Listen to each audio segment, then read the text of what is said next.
வணக்கம் தமிழ் மக்களே, இது குஜராத்தோடைய 2ஆம் நாள் சுற்றுலாவில் எங்கே போனோன்னா, நாங்கள் போனது அங்கே இருக்க ஒரு ஜெயின் டெம்பிள், அதாவது வந்தாலி ஷிட்லாநாத் ஜெயின் தீர்த் அப்படிங்கிற இடத்துக்கு தாங்க நாங்கள் போனோம்.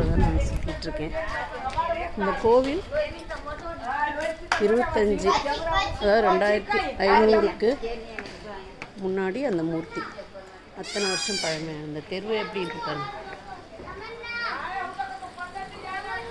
சின்ன பெட்டி கடை. எல்லா திரும்புகிற பக்கமெல்லாம் மாடு இருக்கு.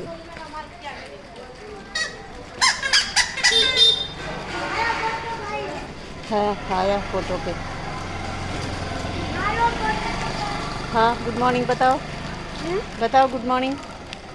गुड मॉर्निंग बोलो। Good morning. यस।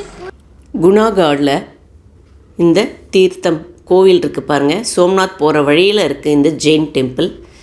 என்ன அழகாக இருக்குன்றீங்க. அங்கே இருக்கிற அந்த படிகளில் இருக்கிற கலை வேலைப்பாடு மிகுந்த இந்த ட்ராயிங்ஸ் பாருங்கள். ட்ராயிங்ஸில் அது என்ன சொல்கிறது, மார்பலை கட் பண்ணி அந்த மாதிரி டிசைன் பண்ணியிருக்காங்க.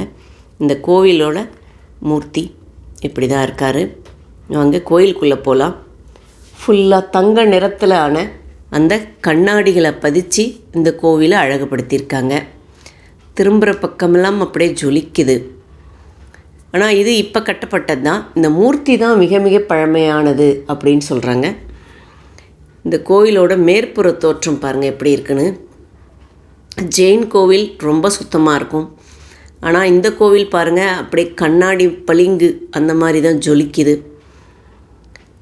ஜெயின் கோவிலுக்குள்ளே எல்லோரும் போகிறதுக்கு அனுமதி தான். அந்த மூலவர்கிட்ட தான் நம்ம போக முடியாது.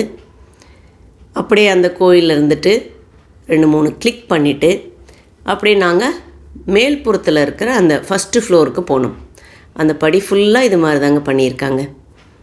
நான் இது வரைக்கும் நிறைய ஜெயின் கோயில் போனதில்லை.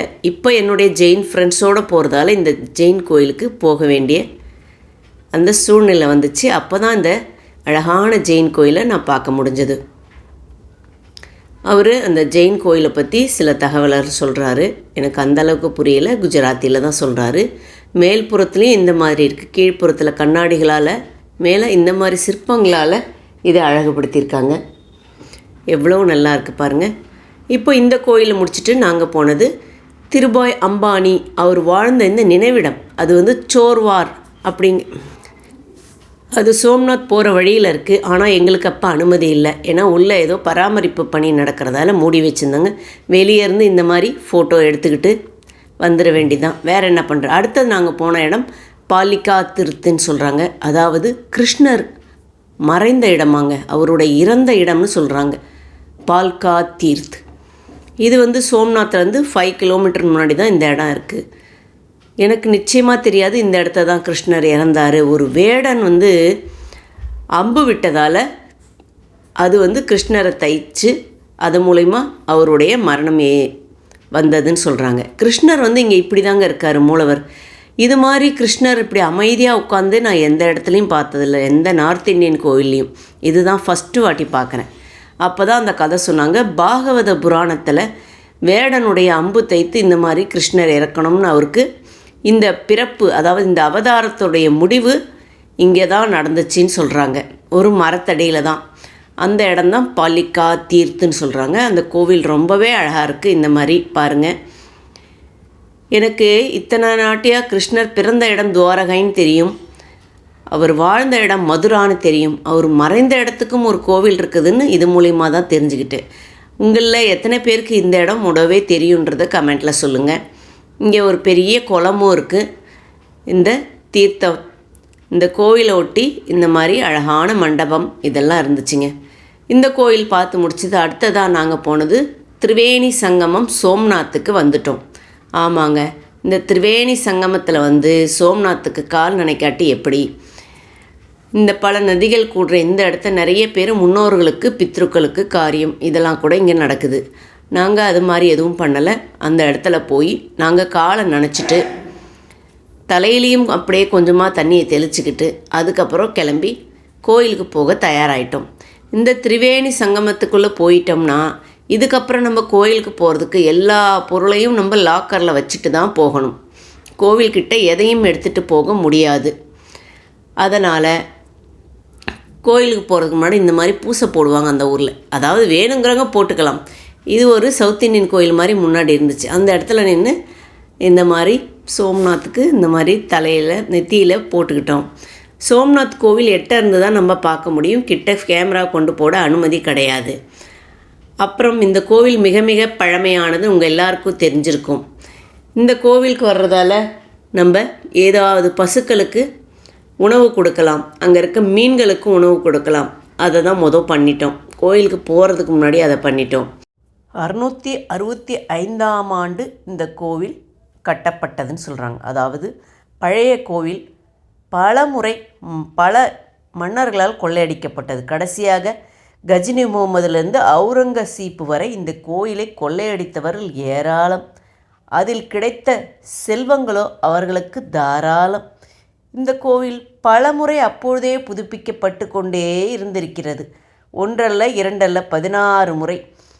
அப்படி புதுப்பிக்கப்பட்ட கோவில் அதற்கு முன்பு எவ்வளவு செல்வம் நிறைந்ததாக இருந்தது.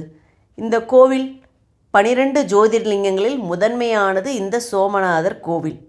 இப்படி பலமுறை செல்வங்கள் சுரண்டப்பட்டு அந்த கோவில் பலமுறை புதுப்பிக்கப்பட்டு தற்பொழுது இப்படி காட்சி தருகிறது நமக்கு. அதாவது கிட்டத்தட்ட 17 முறை இந்த கோவில் புதுப்பிக்கப்பட்டு விட்டது என்று சொல்லப்படுகிறது. அவ்வளவு செல்வம் நிறைந்த கோவில்களில் பல பாகங்கள் கடலில் மூழ்கிவிட்டதாகவும் கூறுகிறார்கள். அதாவது இதனுடைய உண்மையான சிவலிங்கமும் இப்பொழுது இல்லை.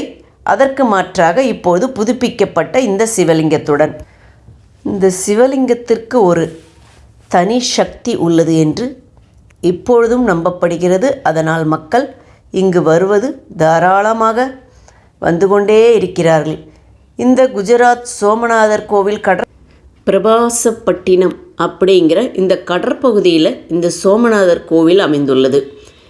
முன்பெல்லாம் அந்த கடலுக்கு செல்ல அனுமதி உண்டு, ஆனால் இப்பொழுது இல்லை. கடைசியாக சர்தார் வல்லபாய் பட்டேல் தலைமையில் அமைக்கப்பெற்ற புதுப்பிக்கப்பட்ட அந்த கோவில்தான் தற்பொழுது நமக்கு காட்சி தருகிறது. இந்த கோவில் சிற்பங்கள் கட்டிடக்கலை சாளுக்கிய முறைப்படி கட்டப்பட்டது.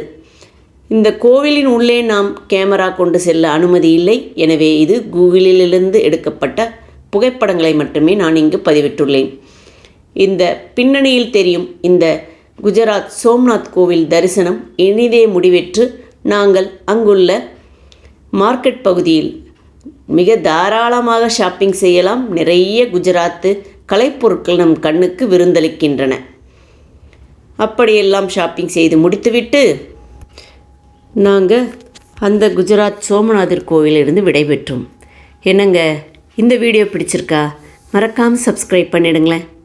தேங்க்யூ ஃபார் வாட்சிங்.